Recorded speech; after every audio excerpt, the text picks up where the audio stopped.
It appears to me, Mr. Kaira, that this is, compete with each other and picking up Kashmir week in Pakistan. Any politician, any political party competing with each other, I'll raise Kashmir first. But, that hysterical, hoarse voice of Bilawal out there.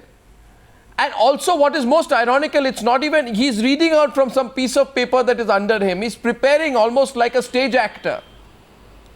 It's not a convincing performance, Mr. Kaira. Why is Bilawal doing this? He's making a specimen of himself, if I may say so, by doing this.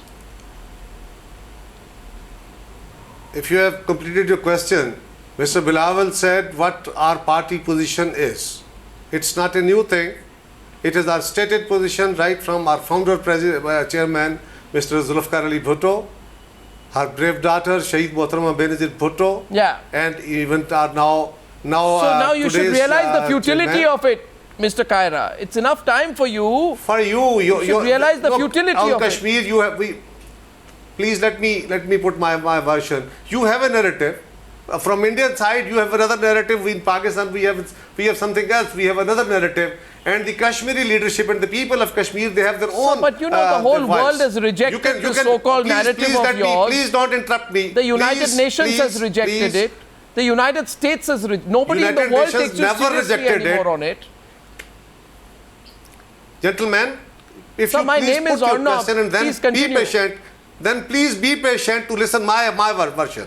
Yes, I'm hearing your version. Be open for debate here. It's not going to be one-way traffic. But you are not letting me to speak.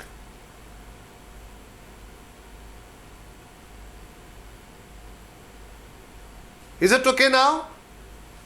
You paused. I didn't. You are allowed to speak. Please continue, Mr. Kaira. Yes, thank you.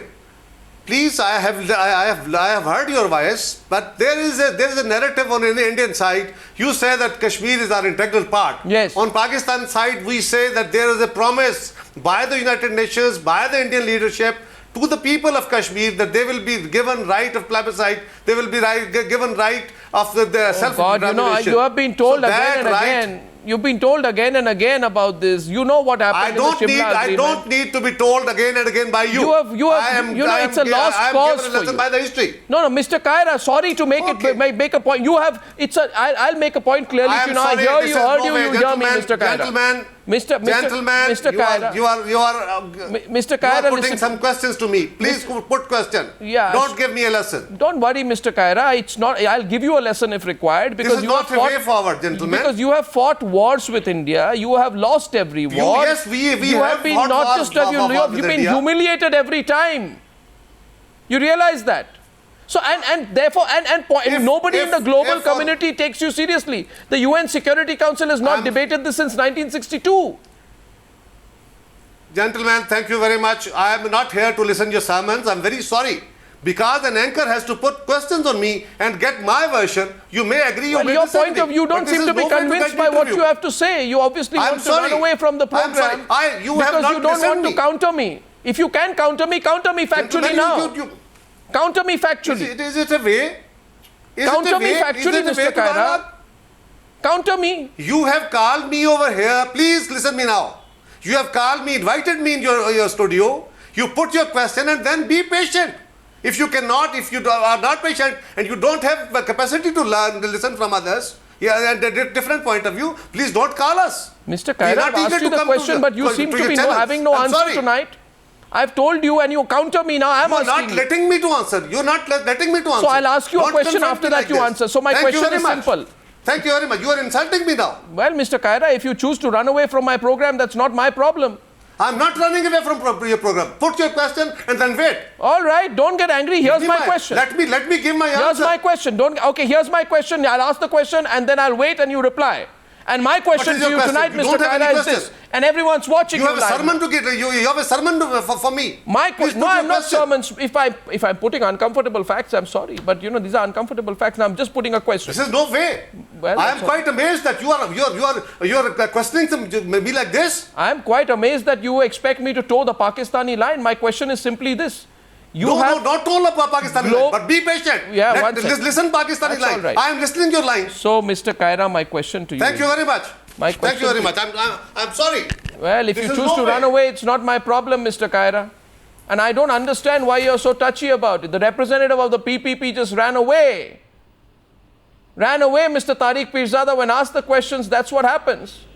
Because it's proven here that Bilawal Bhutto is acting. Do you want my answer? Well, you know, if you have an answer, unless you also choose to run away tonight, that empty chair is proof of the fact that when faced with tough questions, the Pakistanis have no real answers tonight, Mr. Pirzada. Let me make you run away.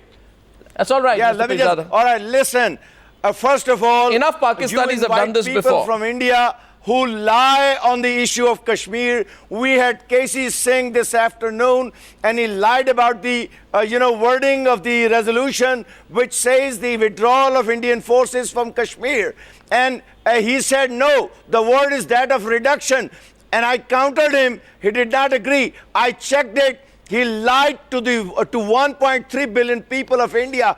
The Indian forces will have to withdraw in case of plebiscite. Under the supervision of the commissioner appointed by the United Nations. That's number one. Number two, you guys are so scared.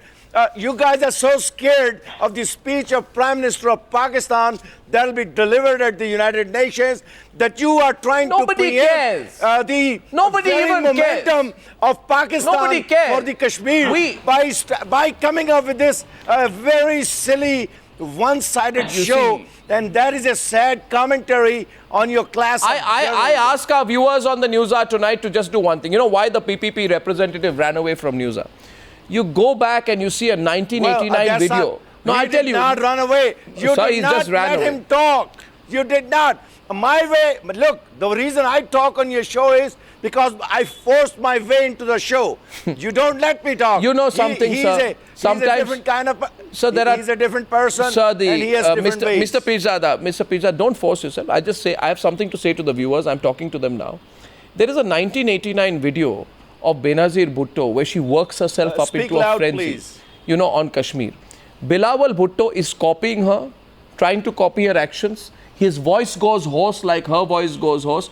Only in his case, he begins to look down at a piece of paper. There is neither conviction nor passion in that voice. Maroof and Mahesh Jetpalani, to you, Mr. Jetpalani, first of all, it appears to me this is Raise Kashmir Week because they know Nawaz Sharif will raise it, you know, in the UN. So the PPP better raise it now, and then Imran Khan will probably raise it. That same old predictable, boring, broken record script of Pakistan is going to play out. Yes, Mr. Jetpalani.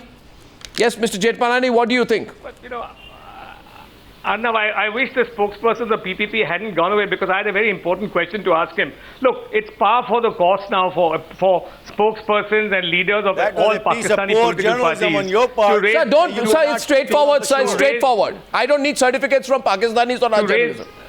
Yeah. To raise the Kashmir bogey time and again. Bilawal has obviously done it because A, it's a family legacy, B, his party has been marginalized in the last election, and C, this is competitive politics and Kashmir is the only issue which they can now bandy about and compete with each other. So they're out Kashmiring each other. But the real question is, that was one of them. Behind Mr. Pirzada, you were not interrupted. Please. I request you to be a gentleman and hear me out because this question is not addressed to you. You are misrepresenting how Mr. Bilawal presented the case of Kashmir. That was one of the issues in that speech that he made. He didn't misrepresent. He made the only. He did, but you know. So he made a specimen of himself. What did I say? Yeah, he made the PPP. Mr. Pirzada, when it comes to India and Pakistan, Kashmir is a specific issue. No specific, sir. He made a. And everybody in Pakistan will raise it. That's all right. That's a very sensible thing for Pakistanis to do.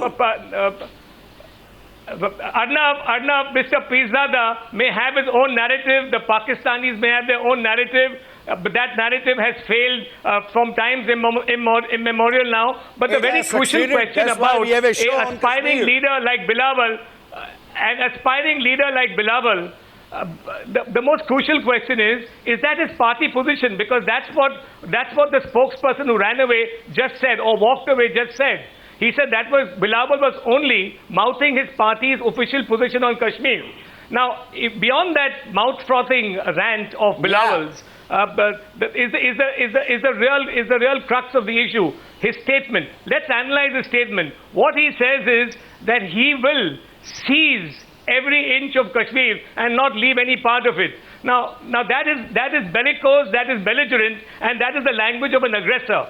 I don't think it can be the stated position of his party in its manifesto that Kashmir is going to be seized by aggression. It cannot be. In any plebiscite, Kashmir we are committed to 1 minute. Both countries are committed to the Simla Agreement. Mr. Pirzada, you do not know history and you don't respect international law. You are a terrorist exporting nation, and all you do on television is you spout nonsense. Just do what your former masters have just done. Follow the British, hold plebiscite in Kashmir like the British held in Scotland. I'll tell you, sir, where we want a plebiscite. We want a plebiscite in Baluchistan, where between July 2010, between July 2010 and January 2011, there are 700 extra constitutional killings and abductions by paramilitary forces, for enforced disappearances, journalists disappear, teachers disappear, political activists disappear, human rights defenders have been targeted, students have not been spared. You have no right to talk about Kashmir anymore. You have no right to talk about Kashmir anymore. I need to give you a little I'm telling you, sir. And you know why the PPP representative ran off from the Newshour tonight? Because he realized he would be countered. Because he realized he would be countered. And I refuse to let any Pakistani representative walk away without being challenged on this program. That the government of India and Pakistan have agreed to hold a plebiscite in Kashmir. You're going on now like a broken record. GVN Narasimha Rao tonight on this Rake Up Kashmir week. You know, Mr. Rao, one-point agenda the Pakistanis have. Rake up Kashmir, when you're insecure, rake up Kashmir. When it comes to India, it is always one point when you have agenda. Nothing to do, rake up Kashmir. When the Americans bomb you, rake up Kashmir. When Osama bin Laden is found, rake up Kashmir. When you protect Mullah Omar, rake up Kashmir. When members of the Shia population are killed in targeted attacks, rake up Kashmir. Pakistan. What did I ever say that the Chinese beat the hell out of you in 1962 or our Air Force? I think GVN Narasimha Rao is good to take you on now. Mr. Rao, please. Mr. Rao, please. Mr. Pirzada, and have the patience to listen. Argue. Yeah, Mr. Rao. I don't think we need to take Bilawal's comments, very immature-ish and very, very silly comments so seriously, because he's proving to be a spoiled dynastic brat from across the border. I don't think he has any position. He's simply bragging, and he's trying to kind of present himself as a future leader. I don't think he's himself convinced about what he's saying. India is committed to its parliamentary resolution of 1994, where we say Kashmir is an integral part of India. We want even Pakistan-occupied Kashmir, we want that to be taken back, given back. Integrity, national negotiation. There is no negotiation on integrity, territorial integrity of India. This is all what a BJP manifesto also says. You'll be very much embarrassed when one day the same Narendra Modi will be holding talks on Kashmir, because that is the original and the fundamental position in the statement taken by Modi a day before the election. He said, we will resolve the issue of Kashmir. So that contradicts your very insensible statement. Party, the PPP. I think if they continue with this kind of rhetoric, you have chosen a wrong Prime Minister. He talks about Kashmir. Arun Jaitley talks about Kashmir. Shishma Swaraj talks about Kashmir. You are the only one who's denying it. The whole nation is behind the Prime Minister Modi. You probably need to shut up your own government. Tell them, don't talk about it. And then come on the show and talk to me. Doesn't even have the authority. You are a failed state. We have how we have handled floods in Kashmir, Jammu and Kashmir. How you have failed to provide even relief to the Kashmir people of Pakistan. Will be coming to Pakistan once I think this is really on this issue. Sir, you make me. Sir, I feel sorry. I genuinely feel sorry I genuinely feel sorry